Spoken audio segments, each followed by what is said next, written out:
Welcome to NCJW Chicago North Shore's discussion with Linda Gartz, author of Redlined, a memoir of race, change, and fractured community in 1960s Chicago. I am Debbie Wiedinghoff, president of the Chicago North Shore section.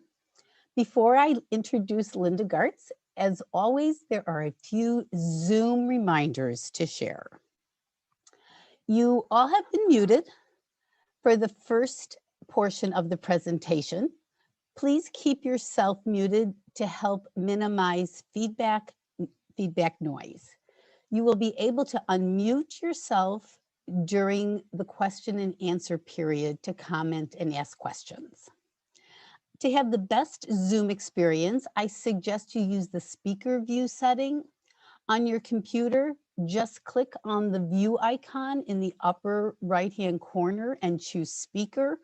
On your iPad, you will find it in the upper left-hand corner, I believe. During the presentation, the chat function will be disabled. We will enable it during the Q&A and the discussion section. But for the next few minutes, the chat will be available. And if you'd like to introduce yourself, please type in your name, where you live now, and if you and or your parents or grandparents had lived in Chicago between 1950 and 1970. What neighborhood did they live in? So if you can give us that little information, we'll sort of look through it later and see if there's any similarities. So now it is with great pleasure that we welcome Linda Gartz to talk about her memoir, Redlined. Personally, I found her memoir to be both a window into Chicago and her family's past, and a mirror reflecting back many of my own experiences during that time. Linda is a 6-time Emmy-honored documentary producer. Her documentaries and TV productions have been featured on ABC, NBC, CBS, and PBS, and Investigation Discovery, syndicated nationwide. Her educational videos include Begin with Love, hosted by Oprah Winfrey, and Grandparenting, hosted by Maya Angelou. Her articles and essays have been published in literary journals, online, and in local and national magazines and newspapers, including the Chicago Tribune. Born in Chicago, she studied at both Northwestern University and at the University of Munich, and has lived most of her adult life in Evanston. She earned her BA and MAT degrees from Northwestern. Linda is one of those people, when I met her, I felt like I'd known her all my life. So with great pleasure, I'd like everyone to welcome Linda Gartz.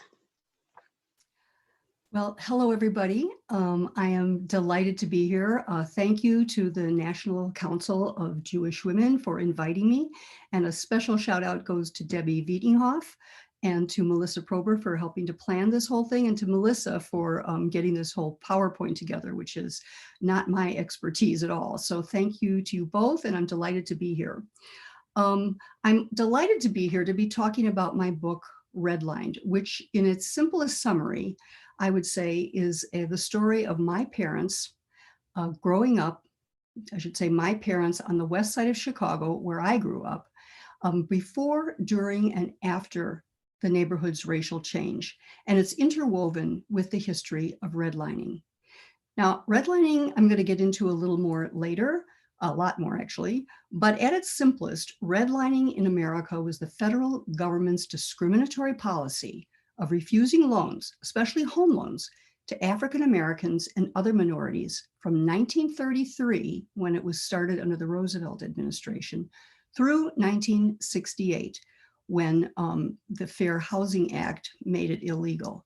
But this discriminatory lending was based on color-coded maps, which we now have access to thanks to mappinginequality.com. So we'll talk about that later. So the focus of the book is primarily the 1960s, even though it covers several decades.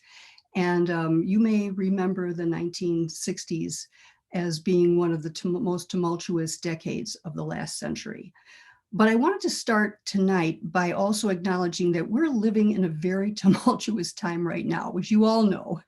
But I think that I'm bringing that in as a connection.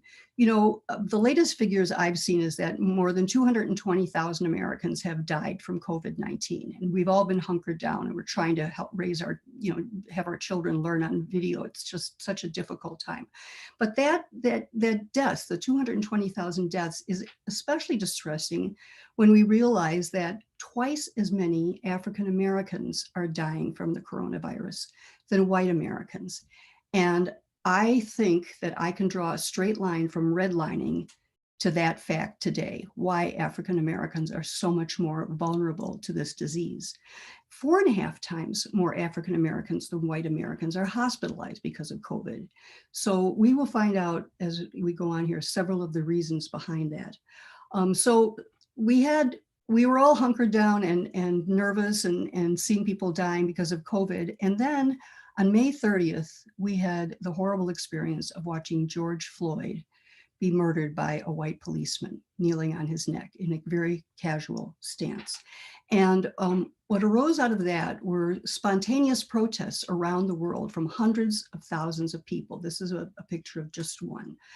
Hundreds of thousands of people came out to talk about and to bring this the racial disparities to the fore. And I think they were many white people. This is an unprecedented number of white people that joined in these protests than any other protests about Black Lives Matter or justice, racial justice, and so on. So I really think that this was a turning point where many white Americans were finally realizing what Black Americans had been saying for years and decades.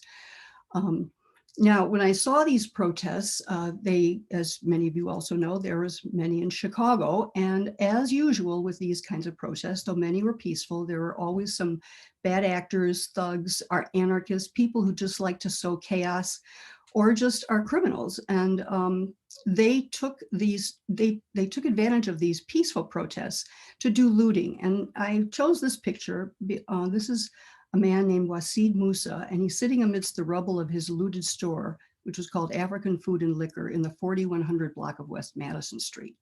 Well, this looting occurred just 2 blocks away from where I grew up.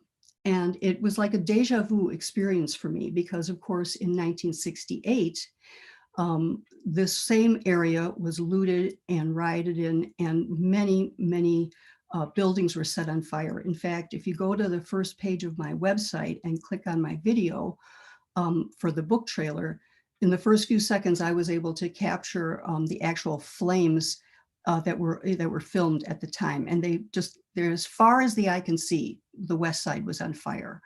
And it was really a very horrible time. And the next day, after the riots, and there were riots in over 200 American cities.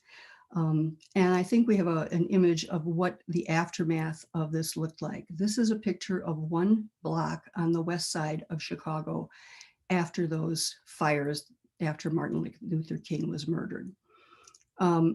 You can see the skeletal charred remains of buildings. Bulldozers then came in and tore these all down, leaving vacant lots. And to this day, you can find so many so many vacant lots on the west side of Chicago. It's really, it's a tragedy. The city just never stepped in to do anything about this. I'm just going to take a quick sip of water. Now, at the time of these riots, my parents still owned 3 small apartment buildings and took care of them themselves. They didn't have any manager. And this is an image, a picture of one of those apartments. This is apartment buildings. This is their very first home, which they bought in December of 1948. I often just say 1949 because we didn't move in until June of 1949. But this is at 4222 West Washington Boulevard, just 2 blocks away from the image I showed you before of the looted store, and right in the neighborhood of where all the rioting and burning was going on. The day after the riots, my parents came down to the neighborhood to take care of another one of their buildings, because riots or no, they were going to make sure they took care of their buildings. So when my parents, and I just have to point this out, if you can see there's leaded glass windows in the top of each of those windows, and they used to, when the sunlight came through, they used to the prisms in those leaded glass windows would throw rainbows on the floor. And I was a little girl, and I just thought that was fascinating. So yeah, so that was their first investment. And, this was a natural stage for my dad, because he looked at his immigrant parents, my grandparents. They came to America in 1911. They settled in West Garfield Park in 1912. And in 1912, my grandfather got a job at Joe Nelson's saloon as the sandwich man. And, he and my grandmother, worked obsessively, they saved obsessively. And eventually, after being janitors, they were able to purchase their own buildings. They were able to reach the American dream of home ownership. And that was something that was denied to most African Americans at the same time. But my dad saw this as he saw his parents be successful.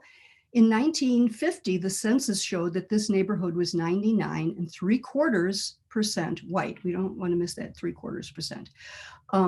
And so there was no reason for my dad to not think this would be a perfect investment and would be a way for him to, be able to save money to send his kids to college and so on. But what my parents didn't realize is that they were living kind of on a fault line of history. They had no way to know that in 20 years hence, there would be the kind of riots and racial upheaval that were so difficult for this neighborhood. So he bought this building thinking that this is going to be the future for his family. And we can remove the image of the house now. So these themes of racial change and my parents' shifting relationship, because actually the buildings itself caused a rift in my parents' relationship. These had always troubled me. What happened? Why were my parents, unhappy after a while? And also, what happened to my neighborhood? I wanted to find that out. What happened to my neighborhood? Why, when one African-American person moved into the neighborhood, did all whites start fleeing by the thousands? Well, I couldn't have addressed this until I made a startling discovery. And that's what inspired me to write this book. In 1994, my mom passed away. And after her funeral, my brothers and I went through our home. We were kind of separating trash from treasure, the way you do when you're getting a house ready for sale. And as we went through the house, we found that in the attic, my parents and grandparents had saved thousands and thousands of pages of letters, diaries, and documents. And we have a picture of what we did with those documents. We sorted them by the person that each piece related to most, and put them in banker's boxes that you see here, which came to be stored in my garage. These are not all of them. You can see some empty spaces. I have some in my house still. So once we had them separated into banker's boxes, we sat down together and made a spreadsheet. My brothers are much more techie than I am. And I don't expect you to read this. I'm just showing this as a spreadsheet to give you an idea of one page of about a 10-page spreadsheet that documented what was in each of those boxes. And as you can see, even with this detail, this is not every detail. It's the kind of overall picture, so we knew where to find things.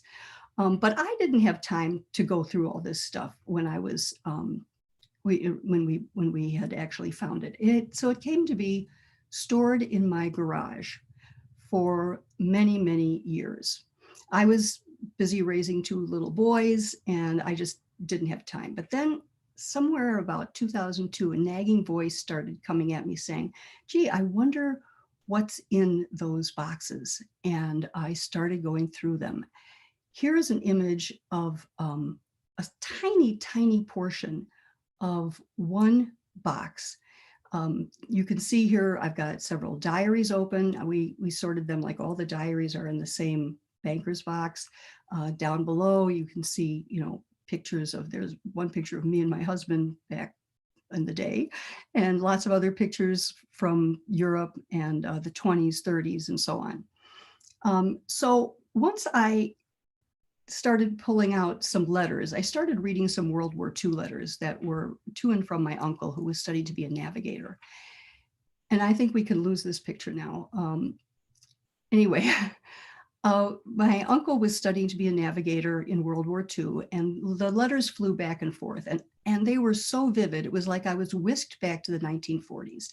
Everybody wrote about what they were doing at home, so I could almost recreate my parents' lives and my grandparents' lives during the 1940s through these letters. So I was hooked, and I started reading more and more diaries. And my mother started a diary in 1927 when she was just 10 years old. So here is a picture of one of her diaries. This was 1939, I somehow put the wrong, it's a typo. It's actually 1939 to early 1941. But this is the one that really was most tantalizing to me, because in this diary, my mom talks about meeting my father and falling in love. So I thought that it would be fun to just read a little piece of what happened in her meeting my dad. In May of 1941, I think we could lose this picture too. In May of 1941, my mom decided to go to a dance in downtown Chicago. And when she got there, whom should she see but Fred Gartz? Now, she'd seen and met and danced with Fred at a previous party, the previous November, but he'd never called her for a date. She couldn't figure out why. So this night, however, she sees him, she goes, says hello, he's invited to sit with her friends, and then they dance the night away. And when she comes home, she writes this in her diary. This is the first night. There's no doubt about it. I'm in love with him. He's really the first man I've met that I think I'd like to marry. Intelligent, crazy, fun, and we have no end of things to talk about. Well, my dad must have been a little slow on the uptake, because he didn't ask this gal out for a date for another 3 months. Now, she had to be giving off vibes that she liked him, but he was a little shy and a little reluctant to put his emotions on the line. So he finally asked my mom out, and for August 15th, 1941. And they go to Lincoln Park and take a nice walk in the summer breeze. They go to a movie, they go to a little brewery and have a beer and a sandwich, and then they go back to the park. Now, when my mom gets home that night, this is what she writes. I think we both know why we went back to the park. And I've put up here just a little bit of her actual handwriting, because nobody sees handwriting anymore. And the top is shorthand to boot. So she says, I think we both know why we went back to the park. We sat on a bench hearing the lions roar and the quacking of a duck. Of course, that's the zoo. Oh, it was heavenly. He knows all the little innuendos of kissing, and I ain't so bad myself if I do say so. We kissed for about an hour and a half. Tonight was like a page from a storybook, and he definitely is the man I want to marry. Dear God, please let it come true. Well, these kind of ecstatic entries continue on, for every day. She writes in adorable little things, like she's almost more like a teenager than the 23-year-old she was. But, they're dating, and my dad is just a little, he's more shy. He's not the kind of person, he doesn't wear his emotions on his sleeve like my mom did. But finally, the following May, he finds his voice. And this is what my mom wrote that happened. Fred told me at 2:30 a.m. Sunday, May 17th, really that he loves me. One split second before he did so, I murmured, je t'aime, which of course he did not understand. Ever since then, we have been happier before than ever in our lives. Fred tells me the nicest things, that he loves me more all the time, that I get sweeter as time goes by, that he's never loved anyone like he has loved me, that he has wanted many things badly in life, but never anything half so much as he wants me. We have never had an argument since our first date, August 15th, 1941.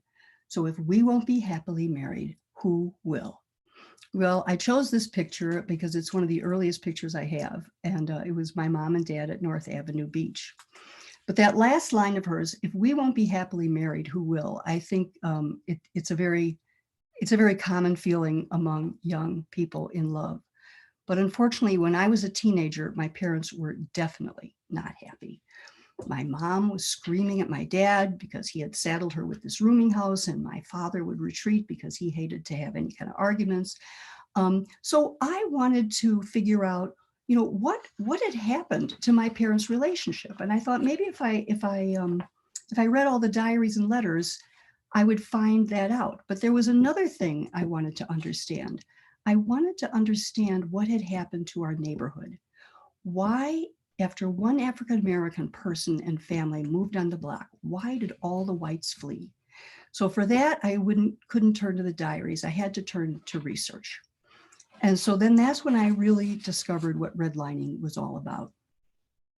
I'm going to read a portion of of my chapter called Redlined in my book. I'm not going to spend a lot of time on it, but I think it is the way we can look at redlining and how the fears of Blacks moving into neighborhoods began. First of all, let's take a look at this photo we have of a family that came north during the Great Migration in the early part of this century, of the last century. We have a picture of a family. They are an African-American family. And I think we have that. There we go. For years, nobody knew who this family was. This picture showed up in a 1920s book that was trying to understand what had happened with the 1919 race riots in Chicago, which were some of the worst race riots the country has ever seen. And so this was a book about the Great Migration and the people, the African-American people who were flocking to the cities. So as I said, for years, people didn't know who this family was. So somebody at WBEZ's Curious City decided to do some research, and they found a Chicago Defender article that has this very picture in it. And here it is: family driven from the South by a mob. And underneath the picture, it talks about how this family had to leave the South because one of their family members was accused of killing a white person. And they grabbed a couple of the family members, the men, burned them alive, and then assaulted the women. So the ones who were able to get away somehow got to Chicago. You can imagine how traumatized they must have been. But this is what was going on starting in a wave in World War I. And I'll read you a little bit more about it from my book, from my chapter called Redlined. Okay. Like most American cities in 20th century America, Chicago was rigidly segregated. African Americans were clustered primarily in Chicago's near west side and in the South Side's Black Belt, a strip of land that stretched from about 28th Street to 70th Street in 1940 and inexorably expanded as Blacks flocked to the city. Chicago's Black population had been burgeoning in these two neighborhoods ever since the beginning of the Great Migration, when vast numbers of Southern Blacks moved north, starting near the end of World War I and gaining steam in a second wave after World War II. In the 1940s and 50s, 3 million Blacks fled north from the daily degradations and abuses of the Jim Crow South. Hundreds of thousands headed to Chicago, where the Black population nearly tripled from almost 278,000 in 1940 to more than 812,000 in 1960. So you can see in just those 2 years, you have triple the population of African Americans in Chicago, and they're all being forced into these neighborhoods that then become incredibly overcrowded. Like my parents, many whites remained unaware that this massive population shift was underway or the reasons behind it. They just knew they didn't want African Americans moving into their white neighborhoods. Most whites were certain that Blacks brought decay and dilapidation into every community they entered. When I was young, we sometimes drove through African American neighborhoods on our way elsewhere, and we witnessed blight firsthand. Sagging porches and dirty windows, no grass, only twisting weeds and dusty front yards. A ferocious white backlash erupted when Blacks moved into an all-white area. In July of 1953, a Black couple purchased a home in all-white South Deering on Chicago's South Side. For months, white crowds protested and rioted, hurling bricks, shooting off pistols, and attacking and injuring Black passers-by. One of the picketers, who was interviewed by a CBS reporter, said this: "She didn't want Blacks in her community because," and I quote, "every place they've taken over, they've turned into a slum," end quote. Whites were certain that Blacks would devastate their communities, and alongside that would destroy whites' greatest investment, the value of their homes. In her epic book about the Great Migration, Isabel Wilkerson writes, quote, "It was an article of faith among many people in Chicago and other big cities that the arrival of colored people in all-white neighborhoods automatically lowered property values. That economic fear was helping propel the violent defense of white neighborhoods. The fears were not unfounded, but not for the reasons white residents were led to believe. Years later, I learned that the real culprits behind the decrepitude and the lowering value of white homes were the policies of the federal government in alliance with the real estate and mortgage sectors. In the 1930s, the newly created Home Owners Loan Corporation, called HOLC, H-O-L-C for short, along with the Federal Housing Administration, the FHA, and other government agencies, began ranking communities to assess their creditworthiness from A, green, the highest, through D, red, the lowest. So that is just a portion of a chapter, and I'm just going to go off book now and just talk a little bit more about exactly how redlining worked and what it looked like in the cities. I got all the maps that I'm going to show you from a site called mappinginequality.com. And I highly recommend that you check that out if you have greater interest in this, because you'll learn a tremendous amount about redlining, and it's an interactive map. So you can go to about 239 cities and break it down by neighborhood, as I'll show you I did with my neighborhood, to see which areas were given which color. Okay, so the four colors that they used on these maps were green. A was considered the best. You can be sure this was an all-white neighborhood with people with a pretty good income. This housing stock was good. B would be blue, and that was considered still desirable. C was called definitely declining, it was yellow, and D was called hazardous.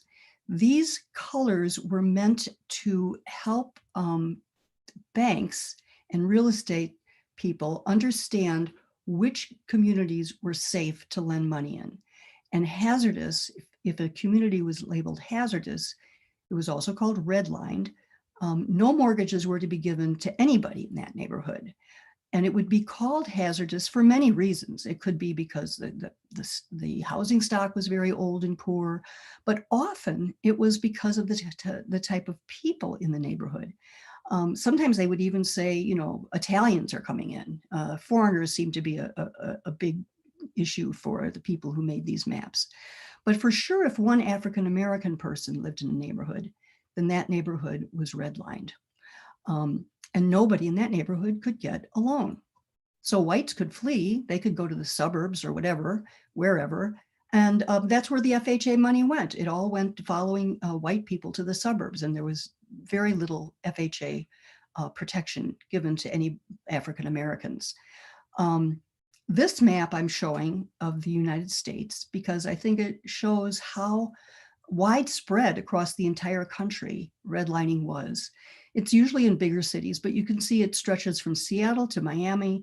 The East and Northeast look like they have the most. And you can see that most of these cities are either yellow or red. There's very little blue or green in them. I think they were being very cautious. But I wanted to take a look at the picture, the next image of a map. Okay, this is an image of Chicago. It's sort of the central part of Chicago. You know how Chicago is so long that you wouldn't see anything if I showed you the whole map. But if you see the the little yellow arrow there, that's pointing to my house, exactly where I lived. And that's at 4222 West Washington Boulevard. Those X's that you see were because it was a commercial district. So as you can see here in Chicago, there's a lot of red. And if you could see the whole map is either red or yellow, except at the far right, if you can see it, because that's where some of our thumbnail images are, there's a little green and blue along the lakefront. Of course, that's where the toniest homes would be and the most expensive homes. All white, you can imagine. African Americans couldn't afford to buy in that area. So anyway, let's look at and I want to just point out how where my house is, you can see, even though we're yellow, definitely declining, which I will talk about in a minute, there's red all around us, which could be a danger for banks even wanting to give loans in our neighborhood. They looked at what the closest neighborhoods were like too. Now, if we take a closer look at another map, okay, now there again is where my house is, the orange arrow. I just would like to comment about the X's. I didn't know what they meant at first, and I posted on Facebook if anybody knew. And sure enough, I got a lot of answers because a wonderful mentor in Milwaukee is the chair of the history department at University of Wisconsin-Milwaukee, and she wrote a great book called Block by Block. She actually posted it on her Facebook page because she's a historian, and we got the answer. The X's mean commercial property. And this was known as the Madison Crawford in the early part of the century, and then it later became Madison Pulaski Commercial District. It was one of the most vibrant in the city. We had everything there. It was like a small town. We had multiple clothing stores. We had restaurants. We had a wonderful theater, the Marlboro Theater. It was one of those theater palaces. Bakeries, 2 bakeries, hardware stores, paint stores. You name it, you could find it in the neighborhood. And if you go there now, and I was just there last week, it is after 52 years after the riots, this city still has not done enough to help that neighborhood. Madison Street is now more of a series of storefront churches. There are a few bigger stores, but it is just a tiny fraction of what it used to be. So one of the things that the FHA had said in its wisdom, in its manual of underwriting, they said that inharmonious racial groups should not live together. So this was kind of the underlying point that they were making in making these decisions about what neighborhoods should be redlined. They felt that blacks and whites should not live together. And so these federal government policies were made to pretty much prevent African Americans from buying homes. Now, the result of that is that today, African Americans have 5 to 7% the wealth that whites have. A house that they could have afforded in the 1930s or 40s, by the time the Fair Housing Act was passed, and now, or 1980s, 2000s, the price of houses had increased so much faster than salaries. It was no longer possible for many African American families to get into the housing market as they could have in the 40s or 50s. And also because these were segregated neighborhoods, these were less politically powerful people. So if there were a polluting industry that had to be placed somewhere, it was often placed in African American neighborhoods, in these segregated neighborhoods. And today, if you take a look at which neighborhoods are segregated in most places across the country, these were communities that were originally redlined by a federal government policy. And after you put some polluting industries in there, the air quality is bad. African American children have 3 times the asthma that white children do, that makes them miss school. And today, of course, these underlying health conditions that have come about because of living in neighborhoods that are often more polluted than white neighborhoods, that contributes to the vulnerability of African Americans to get COVID-19, to be hospitalized from it, and to die from it. So there are just so many bad results, especially health disparities, that can be traced back to redlining because they forced African Americans into segregated communities. Some people like to say, well, African Americans just like to live with other Black people, just like whites want to live with whites.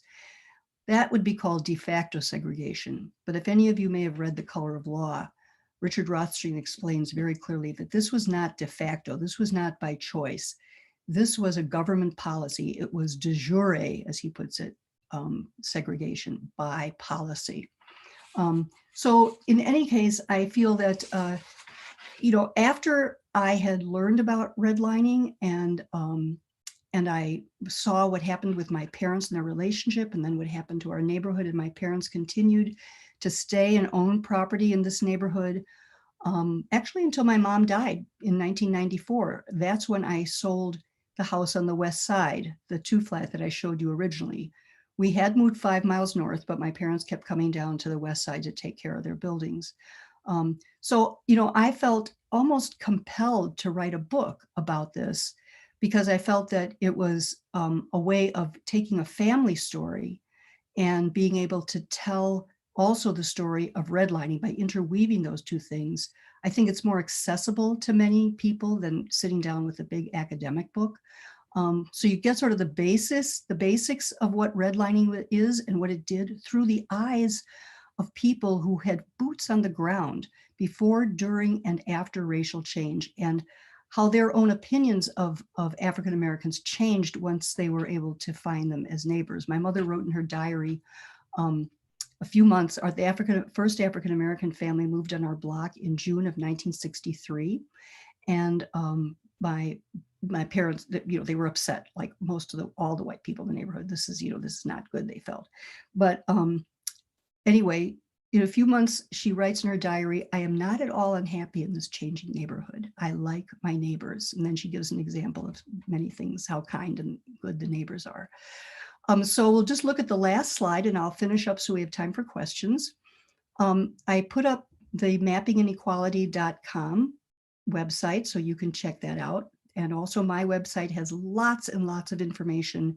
I didn't get into talking in detail about blockbusting, and maybe so that might come up in the questions, but this book can be bought at any place books are sold. And by the way, just as a special, right now, the ebook of Redline is being sold for just 99 cents. So you can give it as a gift or buy it for yourself. It's like 1/10 its normal price, 10% of its normal price. And that's going on just for a few more days. So take advantage of that if you read ebooks on Kindle, Apple Books, Google Play, and Kobo. Sorry, it's not on Barnes and Noble because they were having technical problems. Anyway, I'm going to just wrap it up there and say that this was a pleasure to be able to chat about my book a little bit. And I hope that it's given some insight into both my family as well as what happened on the West Side and how we are living today with a lot of the consequences of redlining.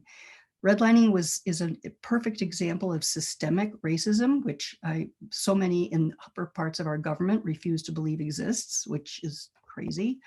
And that's kind of also what we saw with George Floyd. I mean, there's the implicit bias that was in so many police officers that sometimes, and I'm not condemning all police officers because I know that's not right, but there are incidents of African Americans being killed by police much more than white people. And there's a lot of research that backs that up. And I'm sure all of you could find that on Google. So I'm going to wrap it up now and turn it back over to Debbie and Melissa for questions. Thank you. Well, thank you, Linda. You answered a lot of my questions that I was going to ask. Before we go on to questions, we just want to do a quick little poll. It should be on the front on your screen. When did you first learn about the practice of redlining? If everyone could just quickly answer. I have one that in particular, I'm trying to see if anybody will answer. So, and I'm never sure how the results of this come up, but I'm hoping Melissa will tell me or show us. Well, that'll be interesting. We'll be interesting to see that. Yeah. I don't sure want to make any comments because I don't want to influence either. what anybody says. So I'm going to let Melissa put them up on the screen, I think. In the meantime, There it is. So a few, look, so 7% tonight and from reading the book, Oh, 2% from history class. That was the course. one I was interested in Exactly. to see if anyone knew about it then. Within the last 5 years, 30%. And we have a pretty knowledgeable group here, I'd say so. 53% say they had heard of it before. I think within the last 6 months in particular, I think many of us may have heard of it. Yes, I think that this, after George Floyd died, I noticed on the New York Times bestseller list for nonfiction that at some point there were like half the books had to do with race.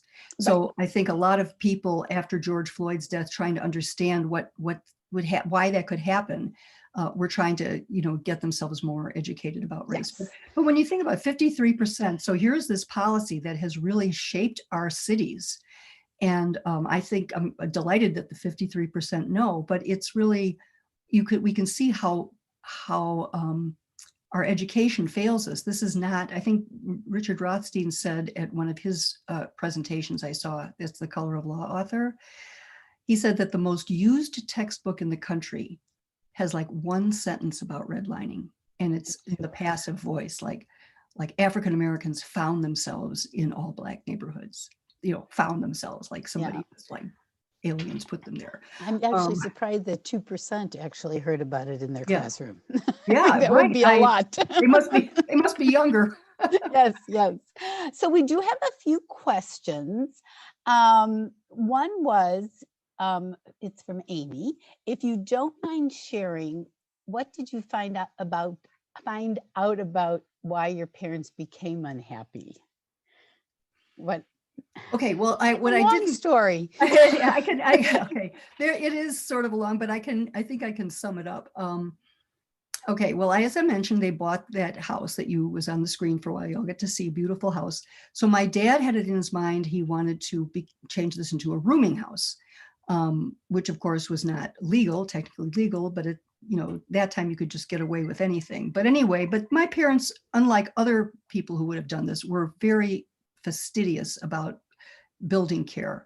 So anyway, they turned into a rooming house. And just at that time, just when my dad and mom had bought this building when they moved in 49, my dad lost his job. And he looked all summer, and finally he got a job, and that required like about 6 months per year of travel. But he desperately wanted this rooming house. And I can only think now that he was trying to impress his parents. So he would be gone. So he imposed this sort of on my mom. She was okay with the rooms upstairs, but she was not okay with putting 3 apartments in the basement, which they ended up doing. Everything's furnished, by the way. They would furnish all these apartments. So you can imagine the people who rented them really had nothing. I mean, they didn't have anything except the clothes on their back or whatever they brought. So she was tasked with, she was the financial manager. She was the one who did the income tax. She paid all the bills. She was the one who knew all this. And then he'd leave. And now this was his job. He's also trying to support his family, but he'd be gone in the winter. He'd be gone sometimes for 6 to 7 weeks. So she's shoveling snow. She's shoveling coal because we had a coal burning furnace. And, taking care of the parents, the tenants. Also, which I wasn't able to get into, but I'll briefly state here, my mother's mother was seriously mentally ill.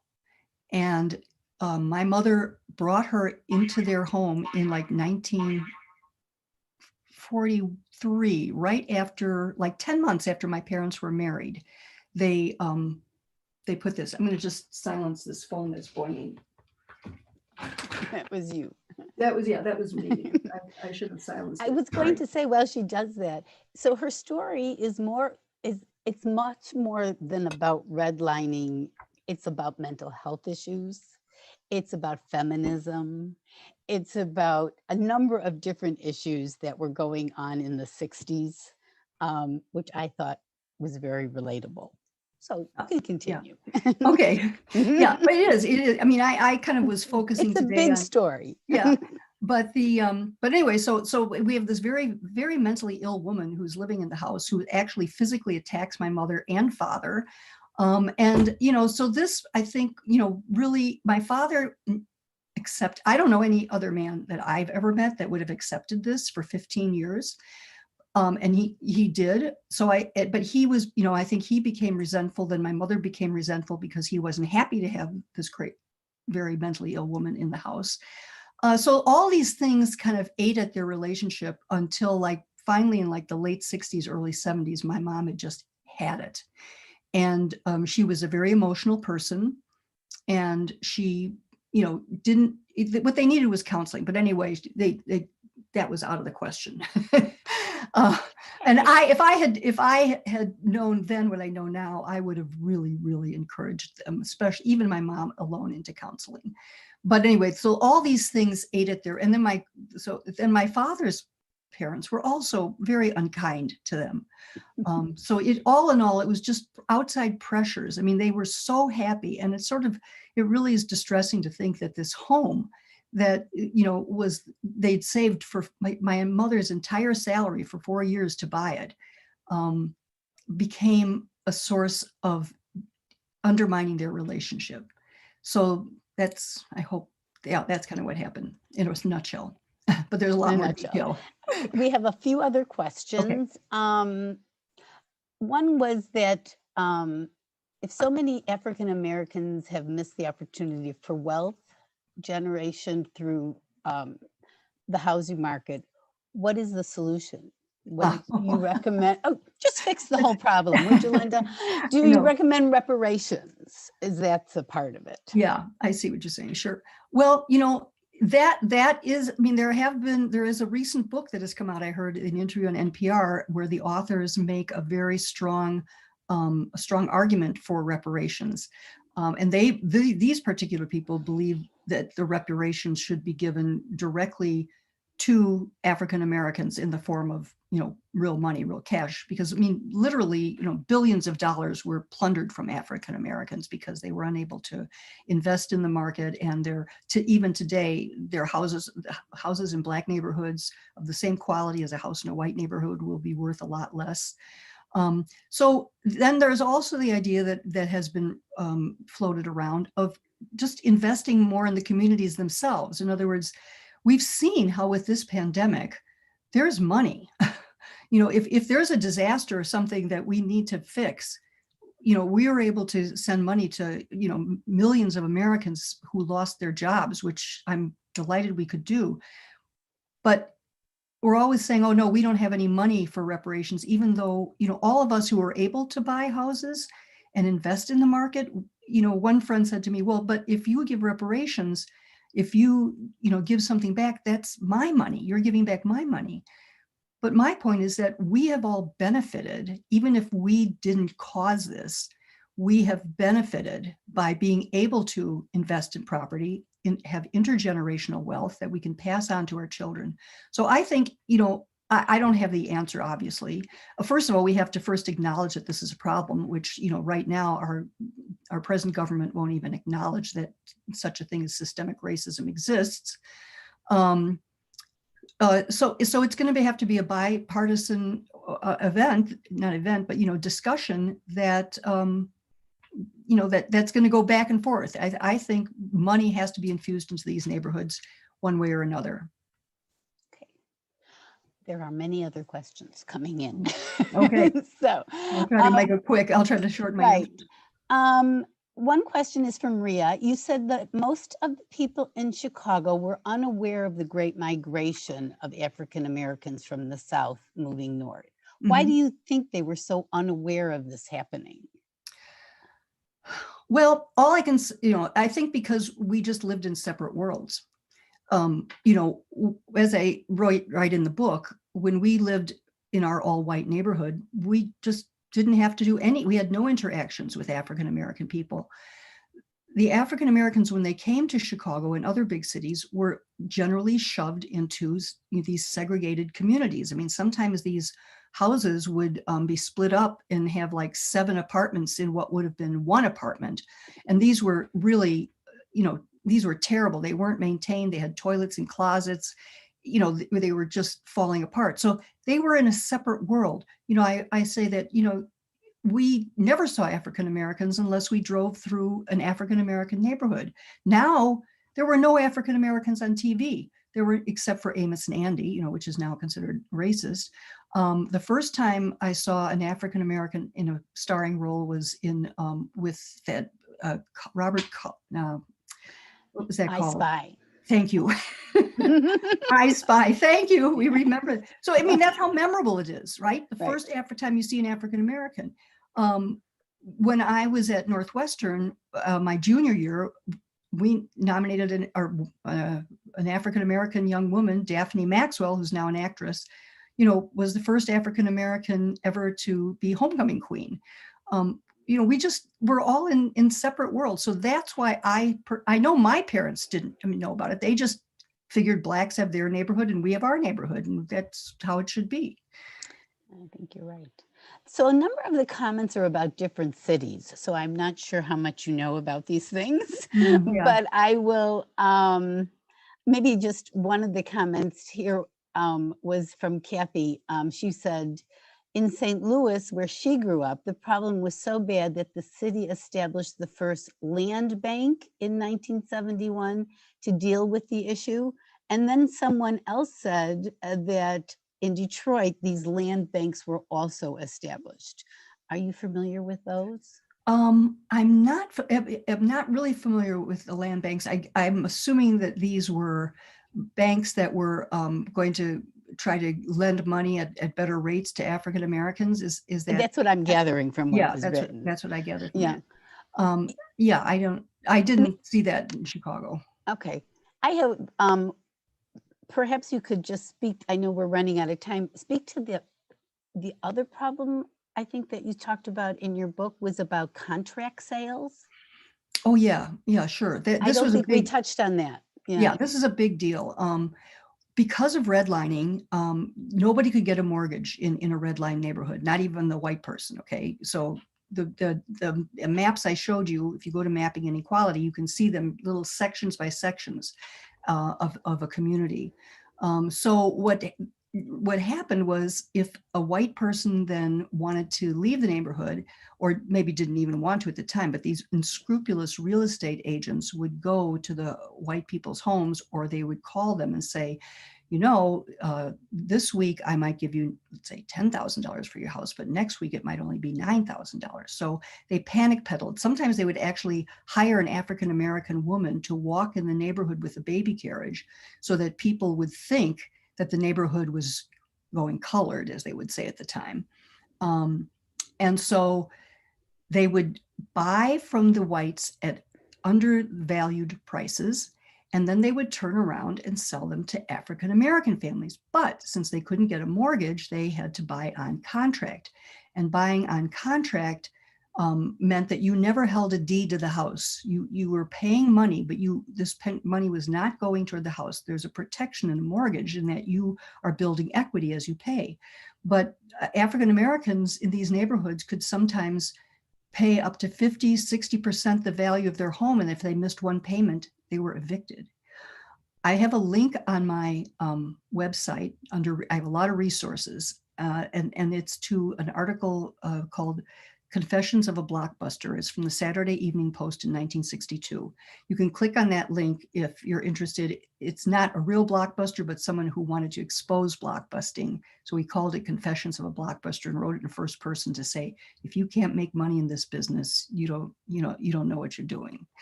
So it's a very much a worthwhile read. Great, thank you. Well, we have many others and we are running out of time. So perhaps in a follow-up email, if there's some of these questions we can answer, we'll send it in the follow-up. And just to go back, I mean, I know we didn't have time to go through where people came from, but I hope people got a chance to sort of look where everyone was from. Some from the very neighborhoods you were talking about in your book. So it was interesting. So we have but a few minutes, and Melissa's going to put something up there. And I'm going to thank you, Linda. I hope I'm going to just. Oh, this is great. Yeah, I printed this out. Okay. I want to, first of all, of course, thank Linda for her time and her book and all her expertise. And Thank you. just being available to us is really wonderful. And she's right here in Evanston, so we love that. I hope one day we can actually meet in person. That would be fabulous. So I hope so. Be Sooner rather than fabulous later. again. To conclude, I just want to talk a few seconds about, and if everyone, wish that there was a way for us to applaud, Linda, but you'll have to just get my applause. So thank you so much. Thank you, Debbie. You're very welcome. It's my pleasure. Thank you, Lauren. Thanks. So just a couple of things to mention. Melissa, go back. I was talking too slowly. Coming up this month is November is Food Insecurity Month for NCJW Gives Back. And here's a whole list of items that we are trying to collect for the ARC, Niles Township Food Pantry, and the Nuestro Center in Highwood.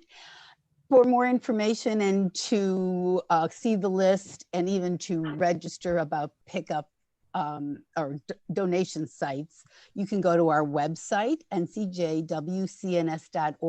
And basically, if you click on the NCJW Gives Back, you'll be able to get to all this information.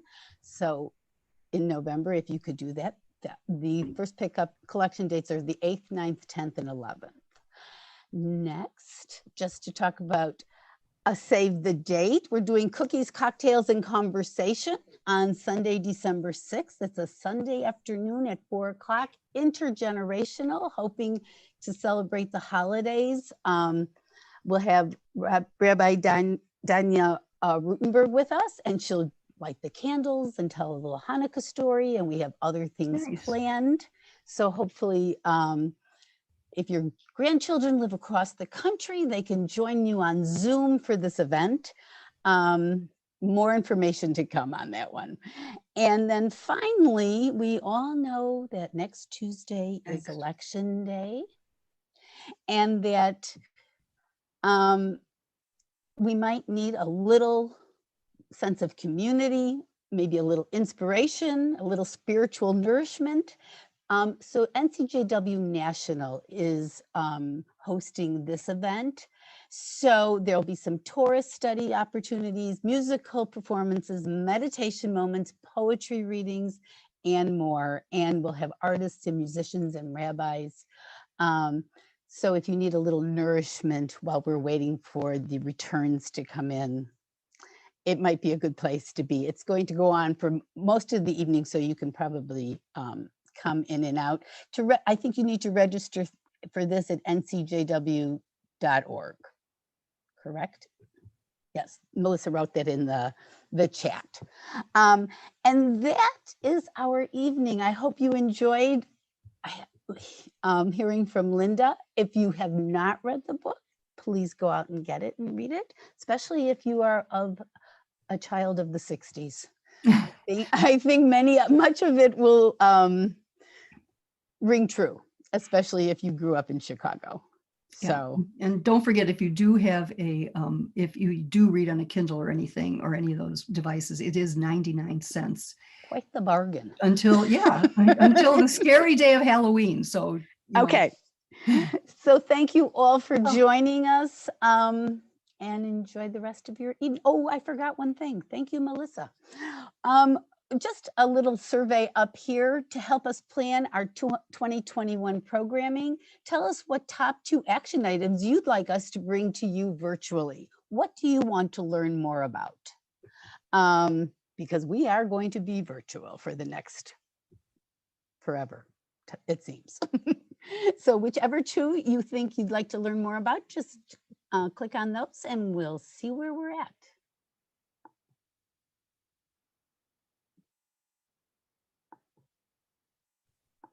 There you go.